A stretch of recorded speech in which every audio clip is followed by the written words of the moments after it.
oyo bomoko ya mboka. Bomoko ya mboka oyo. Bomoko ya mboka. Bomoko ya mboka.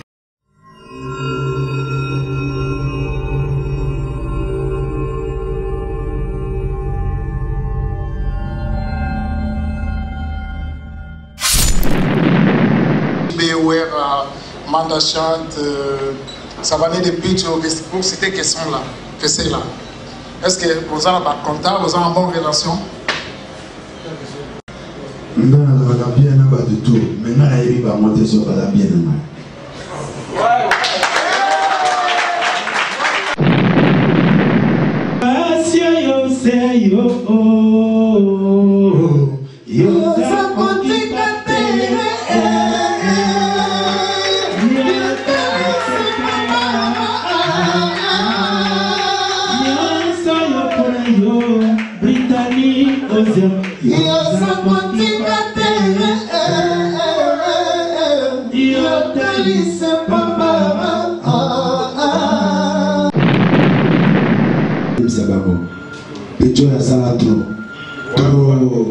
L'équipe a des belles balles dans la poto.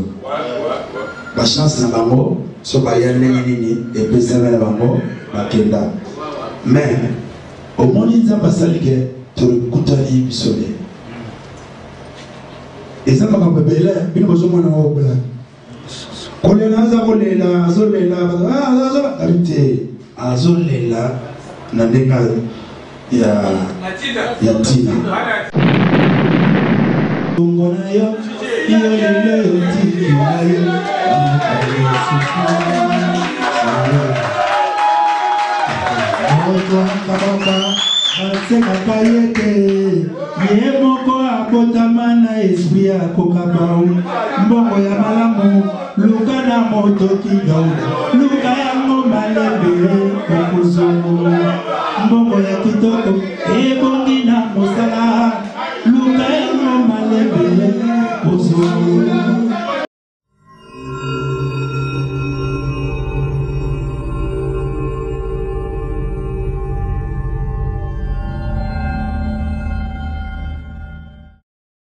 Voilà, fidèles téléspectateurs, vous qui aimez bien l'émission Nova Tendance, donc bonsoir, ravi de vous retrouver encore ce soir.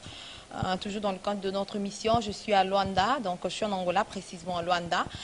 Toujours dans le cadre de Kota Kota Kaka, vraiment, il y a conférence de presse, il y a artiste musicien à Bisso, Marie-Paul, donc le roi Soleil, donc voilà, le roi Pelé, vraiment Abinissa, Salah Yaminene, donc ça va commenter trop exact pour vous voyez, mais toujours dans le cadre, il y a boulot, rapport à Bimikolo, et ça système à partenariat, donc il y a émission Nova Tendance na site na biso bomoko ya mboka ba site ka moko vraiment ils sont polémique ou ça ba image a bien foyer Angola batu balelaki basengaki mingi que vraiment batu bayana bango bayaka na batu mais pourquoi pas Marie-Paul biso tout ça bato yo tout temps voix du peuple na mona que peuple alelaki mingi yango monique na Marie-Paul.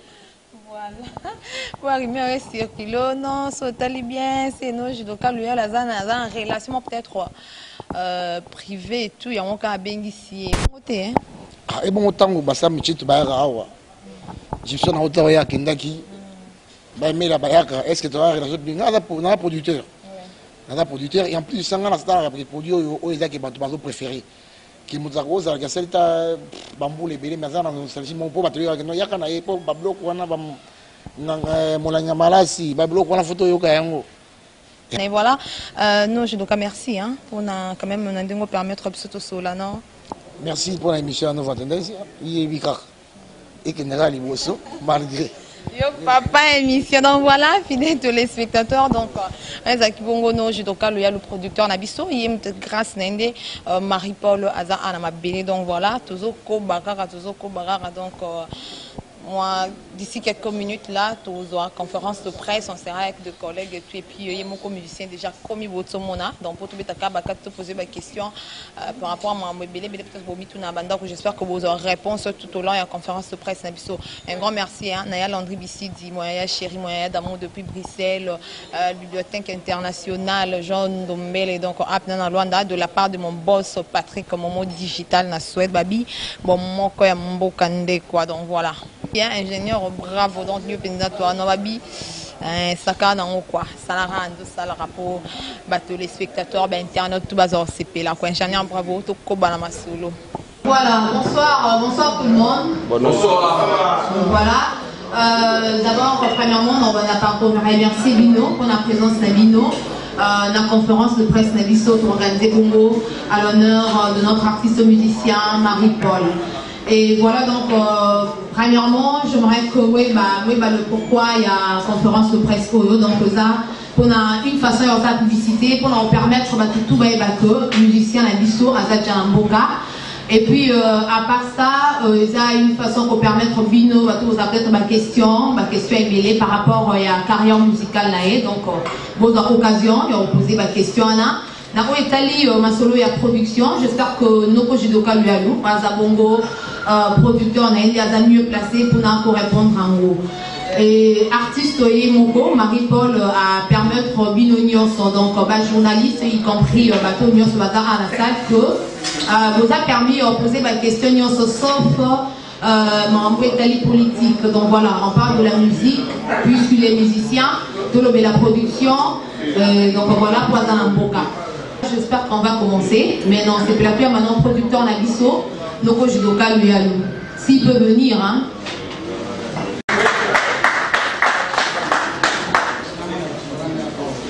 Oui.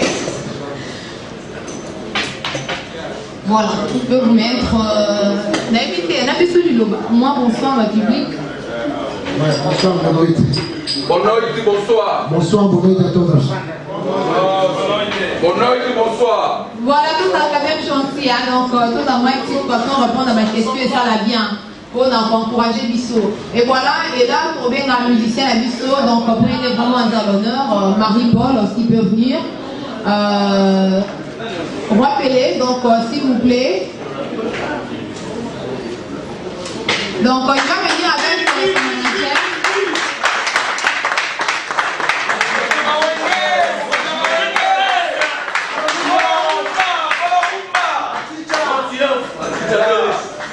Bonsoir.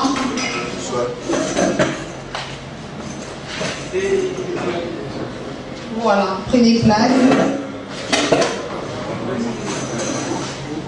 Avant avec un manager, non, un mot quand même de la public, et puis un journaliste, on va honorer les lieux. Nous avons passé à la bilan, tout à l'heure à Bombay de Bissou. Voilà, merci. Et voilà, cette fois-ci, tu as un manager naïf d'Italie, donc au Bazane 1.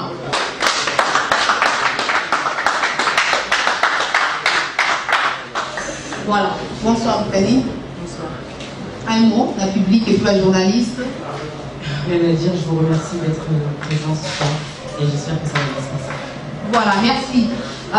J'espère que tu Bandi, donc conférence de presse MC Bandi. Bonsoir à tous.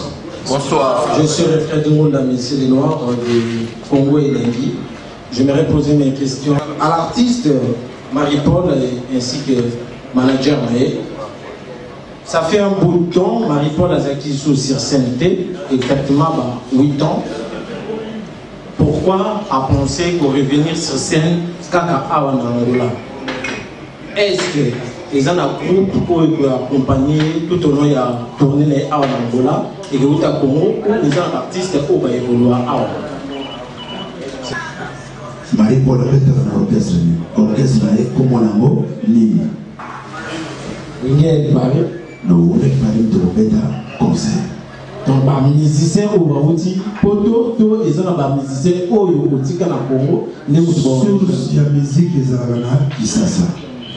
Orchestre des Arabana qui s'assa, on y a son pamoya, son yé au monde de Bamou. Merci. Bonsoir à tous. Bonsoir. Carlos Kabar de la 3W à Moula Tomawa. J'aimerais bien poser la question à Nkoji de Gabialo.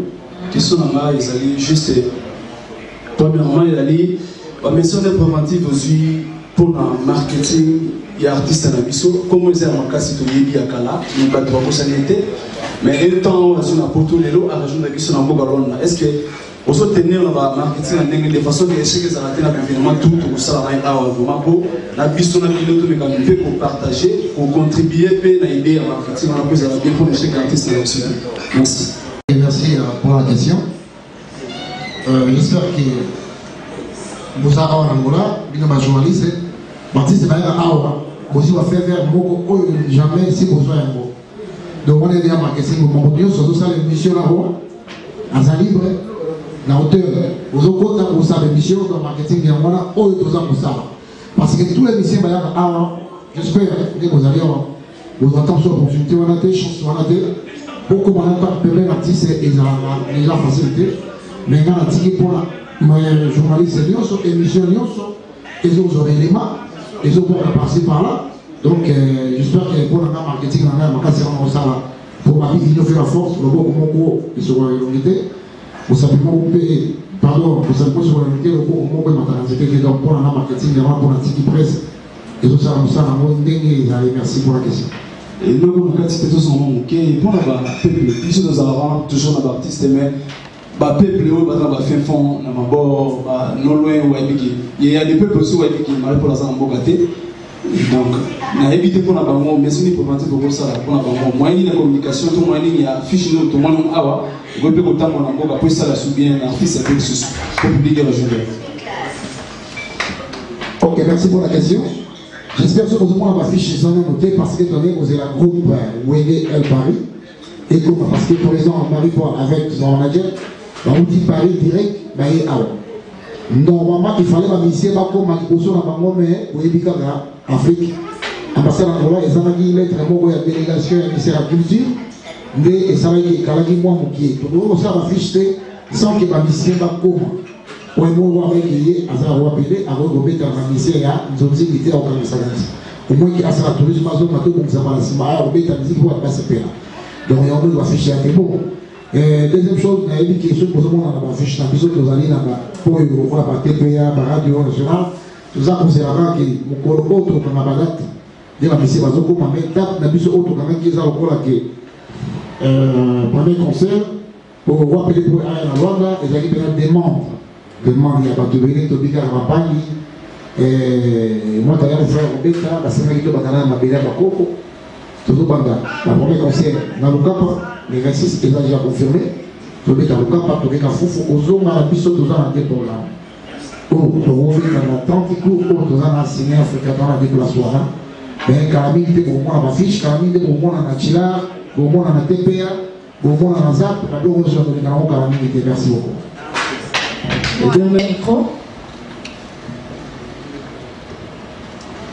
Bonsoir. Bonsoir.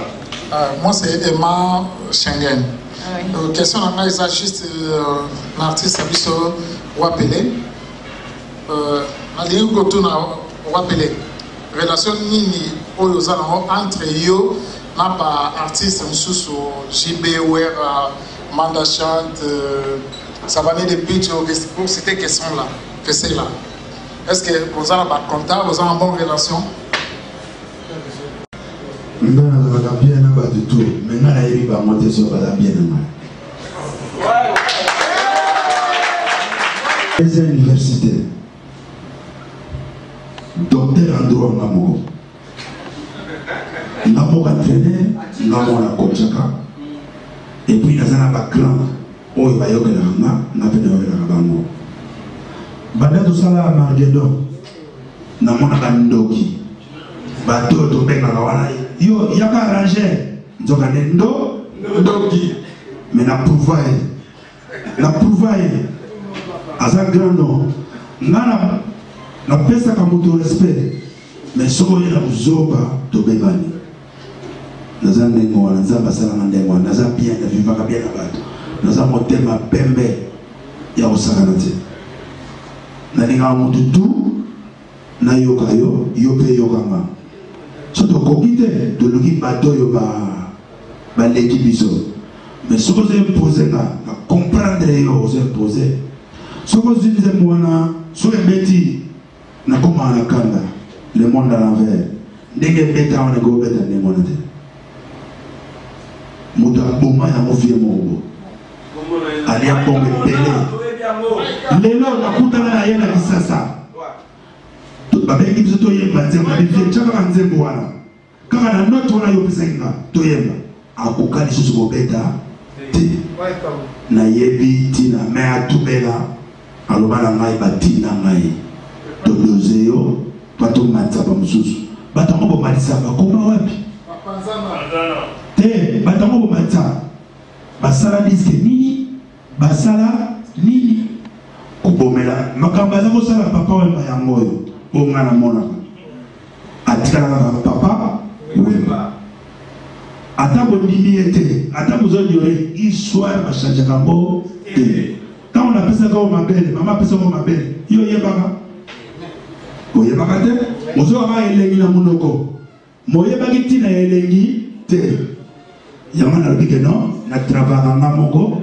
nazaka na moto moko entraîneur moko entraîneur oyo akotaka nga oyo avandisaka tempo Jojo chez le rythme s'il vous plaît le premier batteur d'Afrique moto moko akokaka ya aza te baproclamation banyonso bakoma obeta musique ya proclamation omona la proclamation indi so ozwi bango tu molongo mais elle paraît c'est autre chose so ozwi musicien oyo mana elle paraît akoma na difficulté azokasa guitare oyo eza libanda sokone guitare eza na contre-temps sur mais rythme merci beaucoup merci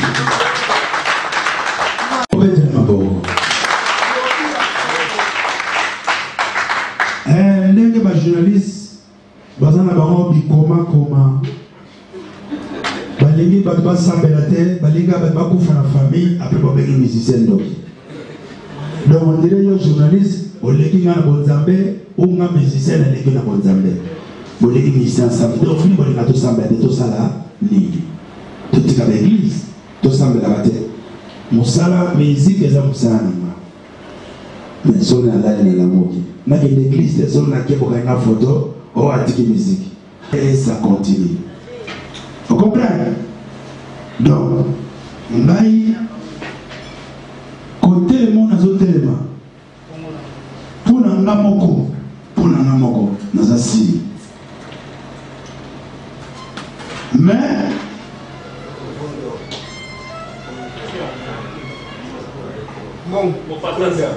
na banda kofuta studio nga moko mpona silisa l'union fait la soki botie na force bokosepela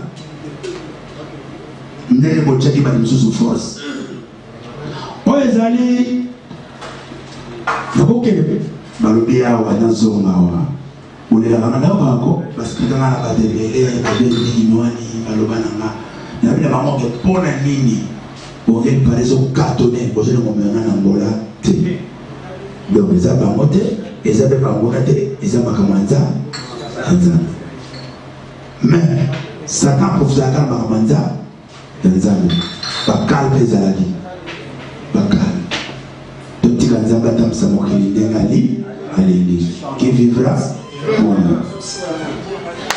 Voilà, merci. D'autres dernières questions, Avant-dernière. Avant-dernière. Ok. Oui, bonsoir. Ok. Enfin, maintenant la question que tu as posée, moi c'est mon ami de longue date. Tout seul, il y a pour 3 jours passés. On a petit c'est pas moi $1 million. Tout seul, il y a pas moi tout ça coûte Zoya. Bon, roi et bisusu, Namatongi, Nana roi, na Dudunzasa. Osula, Nana roi, Dudunzasa.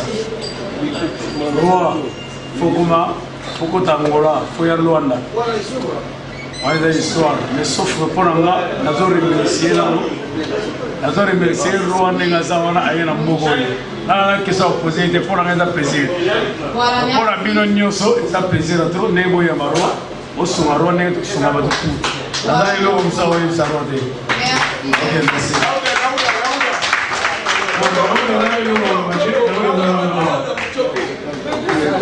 Merci. Dernière question. Dernière question. Roi Pelé, Kingombi, Wapata, Mama Tata Walenga. Nous se fait présence dans l'Angola. Vous pouvez la chance, s'il vous plaît. Vous avez décidé, vous avez découragé. Ma bélo est à yo. Empire Lunda.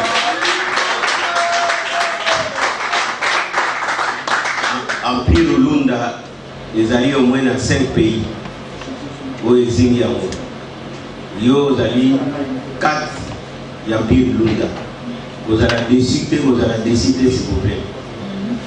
Noko Jitoka, la fleur est pelée. Ceux qui ont moni maman outi na bilanga. Aina Pondo na Manyoko, Batwa Kitsalango, Bana. Maman est mouga Kitsalangote. Pour soutenir yo. Noko Jitoka. Courage, courage, courage.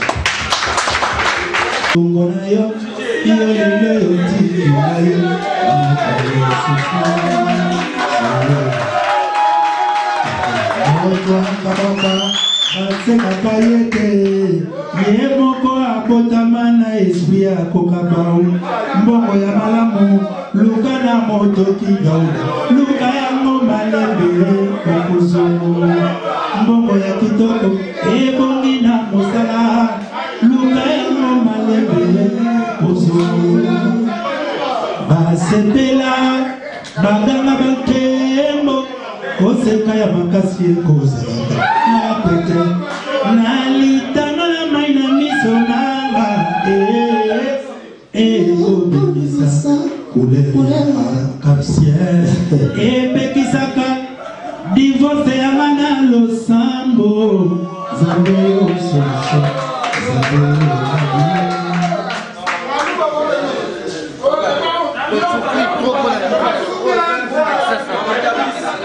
merci Muchoko. Papa Kirikou. Mon président. Kirikou.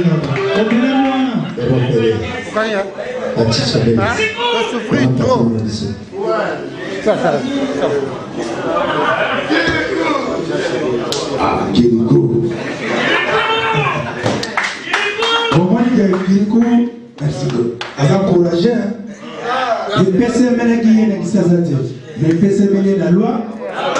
Et si le PCML vous avez un Ago,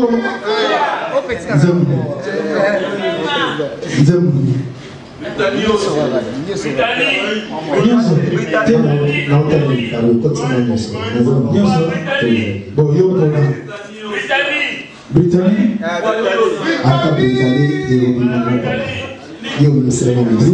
ozia nalingio na ndege masoye kio etikali elembo motema epana na maripon achicha bomoto na ngai wapio bomoto na ngai epana yo. Alors, ce que vous avez battu, place où ils n'ont pas eu de tout ça va dire, et Paris, même en désordre. Passion, yo, c'est yo, yo, ça continue.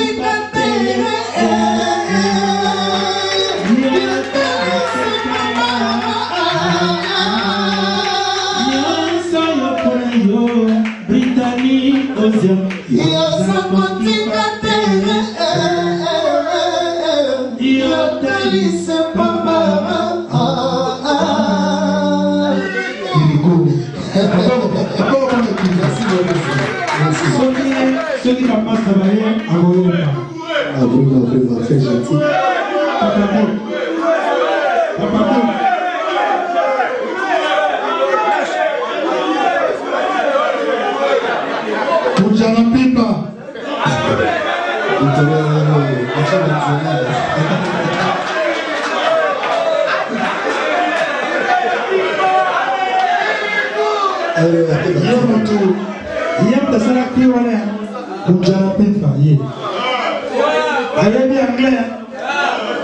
Et puis, Azaladi, copine Yanani.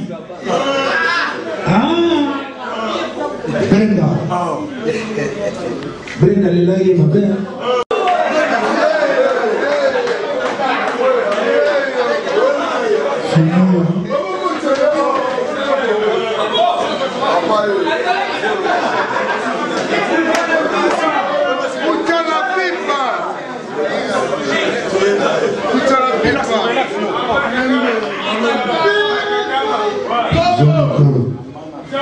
Bonanti, Kokonwende, Orantel, Bonanti, on va apporter bonsoir, la ligne a eu sa vérité à la vérité. Voilà, ça dit tel Nanga. Je vais dans la zone de Mongi, Wana, Mozoyo, Kawana, et tu vas dire la personne qui a pu le danser. On s'en va dans le bon matin. La meli trop dans mon cas, j'ai dit pour le conseil, et ça dit ma combattant, oh, ils sont au bout trop la vie. Parce que la connaît dans ma petite à Paris. Parce qu'on a besoin d'RBCT, parce qu'on a besoin de 2 minutes à Paris. Ma petite a vu le mari, donc ma petite ma famille va faire le grand, il fallait aller à la mission l'antenne, à ce moment-là. Ah, viens, il est garanti. Donc, il y a tous les santé, vous allez acheter. Viens voir ça, la carte n'a pas. Sabamo. Petro ya sala trop. À l'équipe a des belles dans la poto.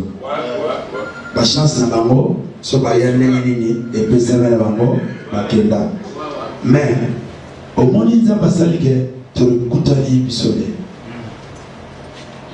Et ça m'a pas belé, bino bozo mwana wa obla.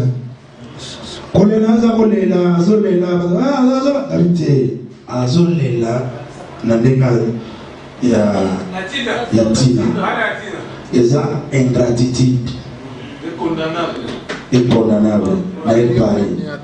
Mais je suis là, naïté. Naïté, nous avons collé l'eau. Batouambon, nous sommes fiers. Ce qui va. Non, Babouya qui est orchestre mobile. Non, pas du tout. Donc, pas de belé. On les a pas secret orchestre, frère. Oui, mais l'autre. Ma solo, na promet de Pino. Et puis, mina monokona, je lui dois. Je lui dois. Dans le Pino, je lui dois. Un père égal, servir. À des coups, un père égal, il fait que de régime de Yémaki. Tout le monde, Marie-Paul égal, servir. Naïmoko, dans le Pité de Saxabo. Oh, il y a au moins un ango. Avant 2017, et si là. Dans le pays, avant 2017, et si là. De Gourifage, en 2018, na poto. Personne, vous regardez pareil. Et boti, la société, les transports, la ferme, surtout pas au sala. Kimbobi, ceux qui n'ont zongi, avant d'ailleurs, ceux qui n'ont yéli sur ce sang qui m'ont mis dans la main.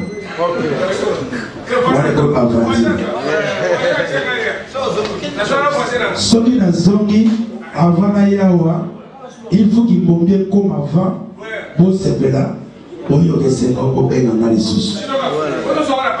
Merci. Zamba comme la vidéo.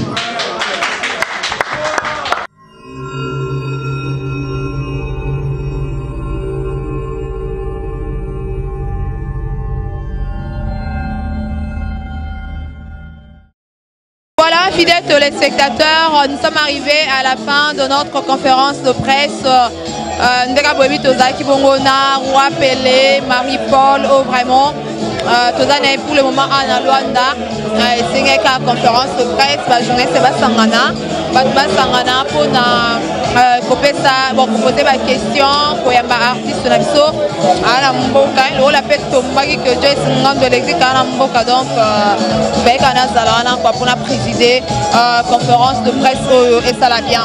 Voilà, fidèles téléspectateurs, nous remercions quelques personnes pour ne pas connaître à la ingrate. Donc, un grand merci à le big manager Eric Momo, na Irlande, merci à Patty Momo aux États-Unis, merci à Papi Papi Bandera Toya à Londres, salon Wara Coiffure Kitoko na Cork, Irlande. Donc voilà, Papi Pati Momo na États-Unis Chotali.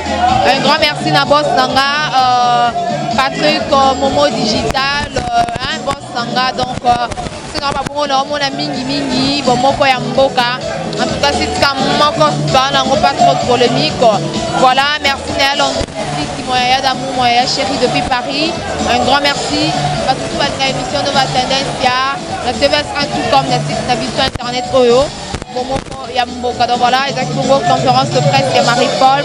Il y a Sebana qui vient un peu et Sylvie. Il y a Papi Matalata, la Serge Mandami Toko, l'étoile qui sont dans tout le monde. Bye bye.